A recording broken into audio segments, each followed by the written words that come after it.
Friends, ఇప్పుడే అందిన వార్త. జగన్కి జైలు శిక్ష, తీవ్ర టెన్షన్లో నాయకులు. ఈ విషయాలన్నీ తెలుసుకునే ముందు వీడియోని పూర్తిగా చూడండి, అప్పుడే మీకు పూర్తిగా అర్థమవుతుంది. అదేవిధంగా చాలామంది సబ్స్క్రైబ్ చేసుకోకుండా వీడియోని చూస్తున్నారు, దయచేసి సబ్స్క్రైబ్ చేసుకోండి. సబ్స్క్రైబ్ చేసుకోవడం వల్ల నేను చేసే ప్రతి వీడియో అప్డేట్ మీకు ముందుగానే నోటిఫికేషన్ రూపంలో వస్తుంది. అదేవిధంగా లైక్ చేయడం మర్చిపోతున్నారు, దయచేసి లైక్ చేయండి.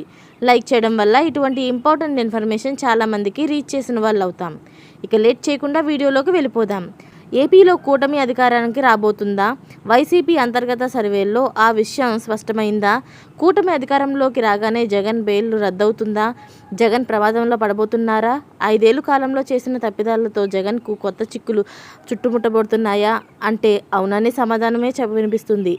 ఇలాంటి సందేహాలను తెరపైకి తెచ్చింది ఎవరో కాదు, సీఎం జగన్మోహన్ రెడ్డికి నమ్మిన బంటుగా ఉన్న additional advocate general Ponnavolu Sudhakar Reddy. Jagan ప్రతిపక్షంలో ఉన్నప్పుడు ఆయన కేసుల విషయంలో న్యాయ సలహాల్లో జగన్ పక్షాన పొన్నవేలు ఉన్నారు. జగన్ అధికారంలోకి వచ్చిన 6 రోజుల్లోనే ఏపీ అదనపు అడ్వకేట్ జనరల్గా పొన్నవోలు జగన్ నియమించారు.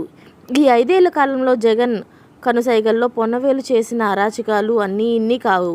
మాజీ సీఎం చంద్రబాబు నాయుడుపై అక్రమ కేసులు పెట్టి జైలుకు పంపించడంలో పొన్నవాళ్ళదే కీలక పాత్ర. అయితే చంద్రబాబు అక్రమాలకు పాల్పడినట్లు నిర్ధారణ చేయలేకపోయారు. కేవలం కావాలనే జగన్ ఆదేశాల మేరకు చంద్రబాబును దాదాపు 3 నెలలు రాజమండ్రి జైలులో ఉంచారు. పొన్నవోలు తీరుపై తెలుగుదేశం శ్రేణులతో పాటు కొందరు వైసీపీ నేతల్లోనూ ఆగ్రహ ఆవేశాలు వ్యక్తమవుతున్నాయి. అయితే ఎలాంటి ఆధారాలు లేకుండా చంద్రబాబుపై అక్రమ కేసులు పెట్టడం ద్వారా జగన్ ఓటమికి పొన్నవోలు బీజం వేశారంటూ కొందరు వైసీపీ నేతలు ఆవేదన వ్యక్తం చేస్తున్నారు. ఇలాంటి లేటెస్ట్ అప్డేట్స్ అన్నీ మీరు ముందుగానే పొందాలి అనుకుంటే ఛానల్ని సబ్స్క్రైబ్ చేసుకోండి. అలాగే పక్కనే ఉన్న గంట సింబల్ని అయితే క్లిక్ చేయడం మర్చిపోకండి. Thanks for watching friends.